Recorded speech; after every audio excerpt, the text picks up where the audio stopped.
So 2 points, sir. ఒకటి parent-teacher meeting, quarterly meeting. We're going to mandate it. It's going to be a celebration of sorts across the state. That's the first aspect. Secondly, KGBV students are going to appear to CBSE exams. So a lot of preparatory work needs to happen. So మన పిల్లలు CBSE ఎగ్జామ్స్కి attend అవుతే మనకి exam లాగా ఉంటుంది. అదేవిధంగా పిల్లల్ని prepare చేయాలి. దానికి కావాల్సిన పోస్ట్ అని కూడా ఫిలప్ చేయమని చెప్పారు. అదేవిధంగా ఈ మన pre finals, semifinals, unit test అని చాలా పకడ్బందీగా నిర్వహించాలి.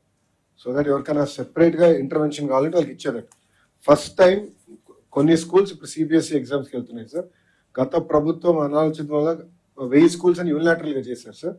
దాన్ని అసెస్ చేసుకుని మీ దగ్గరనే ముందర ప్రయారిటీగా తీసుకుని CBSE NCERT text book, CBSE curriculum students CBSE ఎగ్జామ్స్కి వెళ్తున్నారు sir. So that is going to be a big priority in all KGBV model schools, residential schools are going to go for CBSE examination for the first time. సో చాలా జాగ్రత్తగా పిల్లల్ని prepare చేయాలి. ఎందుకంటే ఒక పిల్లోడు పొరపాటున ఫెయిల్ అవుతే జీవితాంతం చాలా బాధపడతారు. అది జరగకుండా చాలా జాగ్రత్తగా హోంవర్క్ చేసుకుని మనం వెళ్ళాలి. ఈ రెండు మా సైడ్ నుంచి చిన్న ప్రయారిటీ. Thank you.